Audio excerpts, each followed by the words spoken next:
भारत जब अरुणाचल प्रदेश में ब्रह्मोस मिसाइल को डिप्लॉय किया था तो इसको लेकर चाइना बिल्कुल भी खुश नहीं थे। और तो और हाल ही में जब भारत ने फिलीपींस को ब्रह्मोस मिसाइल बेचा था, इसको लेकर भी चाइना बहुत ही गुस्से में आ गए थे। चाइना की डिफेंस मिनिस्ट्री के स्पोकमैन वू कुआन ने इसके बारे में कहा था कि दोनों देशों के बीच कोई डिफेंस डील तीसरी और कोई देश की इंटरेस्ट को हानि नहीं पहुंचना चाहिए। तो इससे ही पता चलती है कि चाइना भारत की ब्रह्मोस मिसाइल को लेकर कितना सीरियस है। क्या चाइना सच में भारत की ब्रह्मोस मिसाइल से डरती है, और क्या चाइना के पास ब्रह्मोस जैसा तेज़ रफ्तार से चलने वाली कोई मिसाइल है? आज हम इसके बारे में बात करेंगे। सबसे पहले मैं आपको ब्रह्मोस मिसाइल के बारे में कुछ बात बता देता हूँ। भारत और रशिया दोनों ने मिलकर इस मिसाइल को तैयार किया था। भारत की नदी ब्रह्मपुत्र और रशिया की मॉस्कोवा नदी की नाम को मिलाकर इसकी नाम ब्रह्मोस रखा गया है। ब्रह्मोस एक सुपरसोनिक मिसाइल है जिसकी माक नंबर 2.8 है, मतलब साउंड से लगभग 3 गुना ज़्यादा तेज चलती है।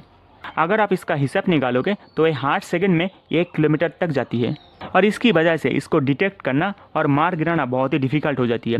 जैसे कि पाकिस्तान की केस में आपने देखा ही होगा, जब भारत से एक ब्रह्मोस मिसाइल गलती से पाकिस्तान में चला गया था तो इसको मार गिराना तो बहुत दूर की बात, पाकिस्तान को इसके बारे में पता तक नहीं चला था। और इसकी वजह से चाइना और पाकिस्तान दोनों ही ब्रह्मोस मिसाइल से इतना डरती है। और इससे भी बड़ी बात, BrahMos missile fire and forget principle पर काम करती है, मतलब टारगेट को हिट करने के लिए ये अपना रास्ता खुद चुनता है। इसको लॉन्च करने के बाद आपको कुछ भी करने का कोई ज़रूरत नहीं है। और साथ ही इस ब्रह्मोस मिसाइल को सबमरीन और जहाज़ के साथ साथ फाइटर एयरक्राफ्ट से भी लॉन्च किया जा सकता है। लेकिन यहाँ पर मैं आपको बता दूँ, ब्रह्मोस मिसाइल काफ़ी ज़्यादा महंगा आती है। एक मिसाइल के लिए 20 से 30 करोड़ का खर्च आती है। तो ऑब्वियसली इसको हम छोटी मोटी बॉम्ब के लिए इस्तेमाल नहीं करने वाले, और ज़रूरी पड़ने पर इसके ऊपर न्यूक्लियर वारहेड भी लगाया जा सकता है। तो अब यहाँ पर सवाल आता है कि आखिर क्यों चाइना भारत की ब्रह्मोस मिसाइल से इतना डरा हुआ है। देखो, इसका बहुत सारा कारण है। सबसे पहला कारण जो मैंने आपको पहले ही बताया, ब्रह्मोस मिसाइल काफ़ी ज़्यादा तेज़ चलती है, इसीलिए इसको मार गिराना बहुत ही मुश्किल है।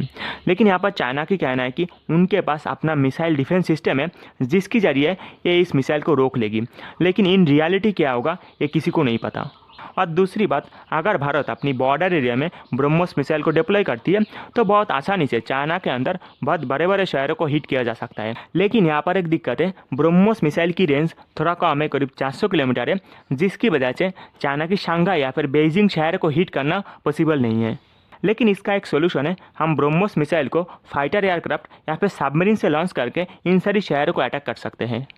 और इसके अलावा भी भारत के पास एक और ऑप्शन है, वो है अग्नि 5 मिसाइल, और इसकी रेंज जानकर आप चौंक जाएंगे, करीब 5000 किलोमीटर है, मतलब चाइना तो बहुत पास में ही है। इस मिसाइल के जरिए हम अफ्रीका और यूरोप की कुछ कंट्री को भी अटैक कर पाएंगे। और तीसरी कारण जिसकी वजह से चाइना और भी गुस्से में आ जाती है, वो है भारत की पॉलिसी। दरअसल साउथ एशिया में जिन देशों के साथ चाइना की अच्छी रिलेशन नहीं है, भारत उनको ब्रह्मोस मिसाइल बेच रही है। जैसे कि फिलीपींस और भारत के बीच 2022 में $375 मिलियन की एक डील हुआ था, जिसके तहत भारत ने 2024 में फिलीपींस को बहुत सारा ब्रह्मोस मिसाइल एक्सपोर्ट किया है।